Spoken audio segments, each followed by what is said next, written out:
ওম নমঃ শিৱায় ওম নমঃ শিৱায় ওম নমঃ শিৱায় নমস্কাৰ বন্ধুসকল প্ৰথমে আপোনালোকক স্বাগতম জনাইছোঁ এষ্ট্ৰশক্তি আসাম ইউটিউব চেনেললৈ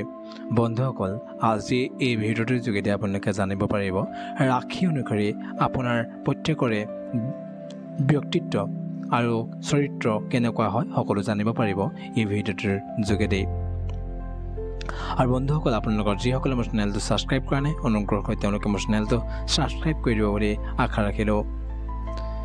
বলক এতিয়া আমি ভিডিঅ'টোলৈ আগবাঢ়োঁ প্ৰথমতে আমি মেঘ ৰাশি লৈছোঁ মেঘ ৰাশিৰ কেনেকুৱা ব্যক্তিত্বৰ চৰিত্ৰৰ ব্যক্তি হয় সেয়া জানিব পাৰিব এতিয়া মেঘ ৰাশিৰ ব্যক্তি সাহসী হয় উৎসাহী আৰু নেতৃত্ব গুণৰ অধিকাৰী হয় তেওঁলোকৰ জীৱনৰ প্ৰতি থাকে অপাৰ শক্তি আৰু দৃঢ়তা প্ৰত্যাহ্বান গ্ৰহণ কৰি জয়ী হোৱাটো তেওঁলোকৰ স্বভাৱৰ অংশ কিন্তু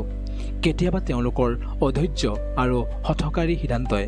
সমস্যাৰ সৃষ্টি কৰিব পাৰে এই ৰাশিৰ লোকসকলৰ জীৱনৰ মূল মন্ত্ৰ হৈছে কৰি চাওঁ হ'বই গতিকে এতিয়া মেঘ ৰাশিৰ জাতক জাতিকা যোনসকল আছে তেওঁলোকে নিজৰ জীৱনৰ ব্যক্তিত্বৰ লগত মিলাই চাওক হয়নে নহয় তেনে ক্ষেত্ৰত বৃষ ৰাশিৰ ক্ষেত্ৰত এতিয়া বৃষ ৰাশিৰ ব্যক্তি ধৈৰ্যশীল নিৰ্ভৰযোগ্য আৰু জীৱনৰ প্ৰতি ব্যৱহাৰিক দৃষ্টিভংগীৰ অধিকাৰী হয় তেওঁলোকৰ সৌন্দৰ্য আৰু আৰামৰ প্ৰতি বিশেষ আকৰ্ষণ থাকে কঠোৰ পৰিশ্ৰমী হোৱাৰ লগতে তেওঁলোকৰ মনত থাকে স্থিৰতাৰ প্ৰতি আগ্ৰহ কিন্তু কেতিয়াবা তেওঁলোকৰ জেদী স্বভাৱে সম্পৰ্কত বাধাৰ সৃষ্টি কৰিব পাৰে এই ৰাশিৰ লোকৰ জীৱনৰ লক্ষ্য হ'ল নিৰাপত্তা আৰু শান্তি মিথুন ৰাশিৰ ক্ষেত্ৰত এতিয়া মিথুন ৰাশিৰ ব্যক্তি চঞ্চল বুদ্ধিমান আৰু কৌতূহলী হয় তেওঁলোকৰ কথাৰ যাদু আৰু দ্ৰুত চিন্তা শক্তিয়ে সকলোকে আকৰ্ষণ কৰে নতুন কথা শিকা আৰু যোগাযোগৰ ক্ষেত্ৰত তেওঁলোকৰ অতুলনীয় হয় কিন্তু কেতিয়াবা তেওঁলোকৰ অস্থিৰ মনৰ বাবে সিদ্ধান্ত লোৱাত অসুবিধা হয় আৰু এই ৰাশিৰ লোকৰ জীৱনৰ মূল উদ্দেশ্য হ'ল জ্ঞানৰ সন্ধান গতিকে আপোনালোকে নিজৰ নিজৰ ৰাশিৰ ক্ষেত্ৰত মিলাই চাব নিজৰ নিজৰ ব্যক্তিত্ব বা আপোনাৰ আপোনজনৰ ব্যক্তিত্বৰ লগত ইয়াৰ পিছৰটো ৰাশি হৈছে কৰ্কট ৰাশিৰ ব্যক্তিত্ব সংবেদনশীল যত্নশীল আৰু পৰিয়ালৰ প্ৰতি নিষ্ঠাবান হয় কৰ্কট ৰাশিসকল তেওঁলোকৰ হৃদয়ত থাকে ঘৰ আৰু পৰিয়ালৰ প্ৰতি গভীৰ ভালপোৱা সুৰক্ষা আৰু আৱেগিক স্থিৰতা তেওঁলোকৰ জীৱনৰ মূল লক্ষ্য কিন্তু মাজে মাজে তেওঁলোকৰ অত্যাধিক আৱেগিকতাই জীৱনত জটিলতা আনিব পাৰে এই ৰাশিৰ লোকৰ স্বভাৱ হ'ল সকলোৰে যত্ন লোৱা এতিয়া সিংহ ৰাশিৰ ক্ষেত্ৰত কওঁ সিংহ ৰাশিৰ ব্যক্তি আত্মবিশ্বাসী হয় উচ্চাকাংক্ষী হয় আৰু নেতৃত্ব গুণৰ অধিকাৰী হয় তেওঁলোকৰ ব্যক্তিত্বৰ আপোনাৰ যি ব্যক্তিত্ব সকলোকে আকৰ্ষণ কৰিব পাৰে তেওঁ ব্যক্তিত্বৰে মঞ্চৰ মাজত থাকি সকলো দৃষ্টি আকৰ্ষণ কৰাটো তেওঁলোকৰ স্বভাৱ হয় কিন্তু কেতিয়াবা তেওঁলোকৰ অহংকাৰে সম্পৰ্কত সমস্যাৰ সৃষ্টি কৰিব পাৰে এই ৰাশিৰ লোকৰ জীৱনৰ মূল মন্ত্ৰ হৈছে নিজৰ পথ নিজেই গঢ়ি লোৱা ইয়াৰ পিছতো হৈছে কন্যা ৰাশিৰ ব্যক্তিৰ বিশ্লেষণাত্মক সংগঠিত আৰু নিখুঁততাৰ প্ৰতি আগ্ৰহী ব্যক্তি হয় তেওঁলোকৰ কামৰ প্ৰতি থাকে অতুলনীয় নিষ্ঠা আৰু বিশদ দৃষ্টি সেৱা আৰু সহায়ৰ মানসিকতা তেওঁলোকৰ জীৱনৰ অংশ হয় কিন্তু কেতিয়াবা তেওঁলোকৰ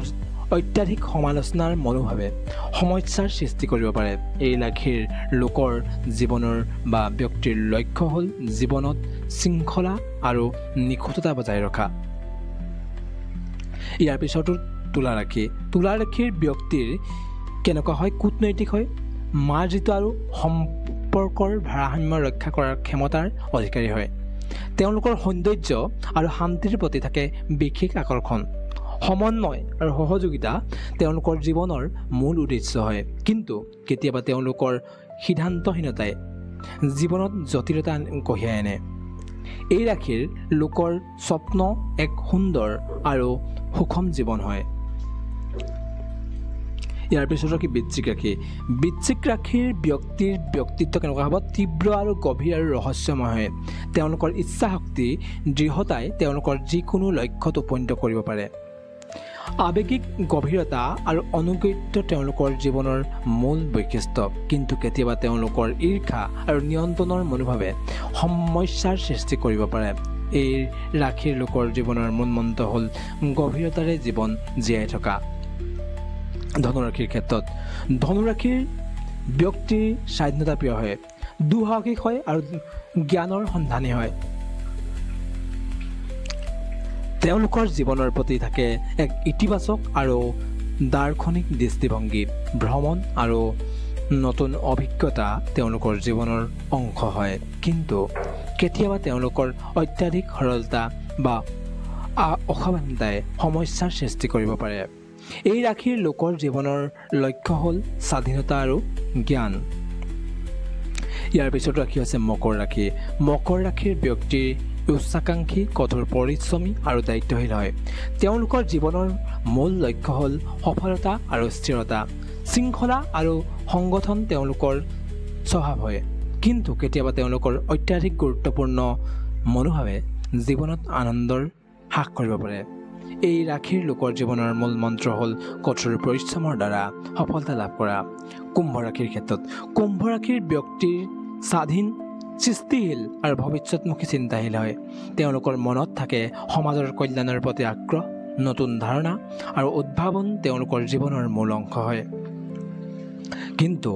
কেতিয়াবা তেওঁলোকৰ আৱেগিক দূৰত্বই সম্পৰ্কৰ সমস্যাৰ সৃষ্টি কৰিব পাৰে। সম্পৰ্কত এই ৰাশিৰ লোকৰ জীৱনৰ লক্ষ্য হ'ল পৃথিৱীত পৰিৱৰ্তন আনিব পৰা এক শক্তিশীল জীৱন। মীন ৰাশিৰ ক্ষেত্ৰত মীন ৰাশিৰ ব্যক্তিৰ ব্যক্তিত্ব হয় স্বপ্নময়, সংবেদনশীল আৰু কল্পনাপ্ৰৱণ। তেওঁলোকৰ হৃদয়ত থাকে সকলোৰে প্ৰতি সহানুভূতি, দয়া, শিল্প আৰু সৃষ্টিশীলতা তেওঁলোকৰ জীৱনৰ মূল অংশ হয়, কিন্তু কেতিয়াবা তেওঁলোকৰ অত্যাধিক আৱেগিকতা আৰু বাস্তৱৰ পৰা দূৰত্বই জীৱনত জটিলতা আনে। আৰু এই ৰাশিৰ লোকৰ জীৱনৰ লক্ষ্য হ'ল পৃথিৱীত ভাল পোৱা বিয়পাই দিয়া। আৰু বন্ধুসকল, আপোনালোকৰ প্ৰত্যেক ব্যক্তিয়ে নিজৰ ৰাশিৰ লগত কথাখিনি মিলাই চাওক আৰু আপোনাৰ আপোনজনৰ সৈতেও মিলাই চাওক, কেনে হয়, মিলিছেনে সকলো চাওক আৰু নিজক বোধগম্য আৰু আত্মবিশ্লেষণ কৰি কথাখিনিৰ লগত মিলাই চাওক। আৰু আশা কৰোঁ আপোনালোকৰ সকলোৰে জীৱনটো সুন্দৰ, সুখময়, হাঁহি ফূৰ্তিৰে ভৰি পৰক, তাৰে কামনাৰে আজিৰ ভিডিঅ'টো ইমানতে সামৰণি মাৰিছোঁ। জয় শ্ৰী ৰাম, জয় শ্ৰী ৰাম, জয় শ্ৰী ৰাম।